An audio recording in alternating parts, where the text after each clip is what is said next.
അതിരുവിട്ട വാദഗതിക്കാർ ചിലർ ഹദീസുകളായി ഉള്ളതെല്ലാം വഹിയാണെന്നും അതിലെ ഒരു ഹദീസ് മാറ്റിവെക്കുന്നത് വഹീനെയാണ് നിഷേധിക്കുന്നത് എന്നൊക്കെ പറയാറുണ്ട്. ഈ അതിവാദക്കാർ എന്ന് പോലും പറയണത് ഹദീസുകളെ കൃത്യമായി സ്വീകരിച്ചു പോകുന്ന യഥാർത്ഥ അഹ്ലുസുന്നയുടെ ആളുകൾ നമ്മളെ ഉദ്ദേശിച്ചാണ് ഈ പറയണത്. എന്നിട്ട് പറയാണ് യഥാർത്ഥത്തിൽ ഈ വാദവും ശരിയല്ല.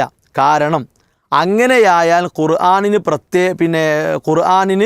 പ്രത്യേകതകളൊന്നുമില്ലാതാകും.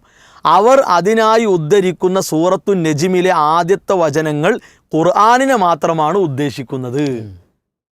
ഏതാ ആ വചനങ്ങൾ? വമാ യന്തിഖു അനിൽ ഹവ ഇൻ ഹുവ ഇല്ലാ വഹ്യു യൂഹാ എന്നത് ഖുർആനിനെ പറ്റി മാത്രമാണ്. ഒരു മദനിയായി ഇതിന് മർക്കസ് ദവക്കാർ ആലോചിക്കട്ടെ.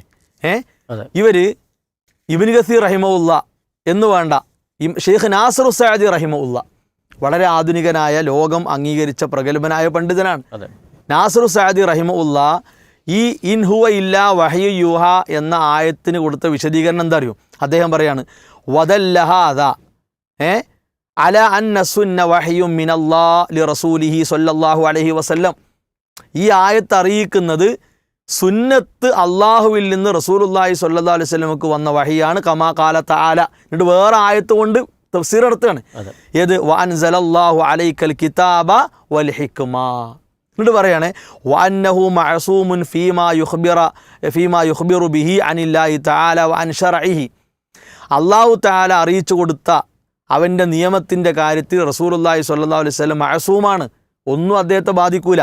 ലിഅന്ന കലാമഹു ലാ യസ്ദുറു അൻ ഹവാ. നബി സല്ലല്ലാഹു അലൈഹി വസല്ലമയുടെ വകയായി ഒരു കലാമും അതിലില്ല. വഇന്നമാ യസ്ദുറു അൻ വഹി യൂഹാ. വഹീൻ്റെ അടിസ്ഥാനത്തിലാണ്. അപ്പോൾ ഇത്ര വ്യക്തമാണ് കാര്യങ്ങൾ. എന്നിട്ട് ഈ ലേഖനം മുഴുവൻ എന്തിനാണെന്നറിയോ? ഹദീസുകളെ നിഷേധിക്കാനാണ്. എന്നിട്ട് ഇതിന് ഹെഡിങ് കൊടുക്കുക എന്ത്? ഹദീസ് നിഷേധികൾ. ആരാണ് ഹദീസ് നിഷേധി? എന്നിട്ട് വിലപിക്കുക, ഞങ്ങളെ ആരോപിക്കണം. ആരോപണമല്ല, അത് കഴിഞ്ഞ് സെപ്റ്റംബർ 2 ലക്കത്തിൽ വീണ്ടും നിഷേധമാണ്.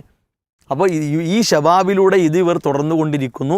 അതുകൊണ്ട് ഷബാബിൻ്റെ ഈ വിലാപം ഒരിക്കലും ശരിയല്ല. പക്ഷേ ഷബാബ് വിലപിക്കേണ്ടത് എന്തിനാണ്?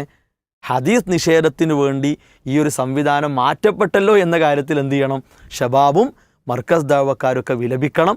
ആ വിലാപം ഞങ്ങൾക്കുണ്ട്. കാരണം ഇത് തൗഹീദിന് വേണ്ടി, സുന്നത്തിന് വേണ്ടി ശബ്ദിച്ചൊരു കാലം ഉണ്ടായിരുന്നു. തീർച്ചയായിട്ടും ആ കാലത്ത് നിന്നൊക്കെ അത് അകന്നു പോയി.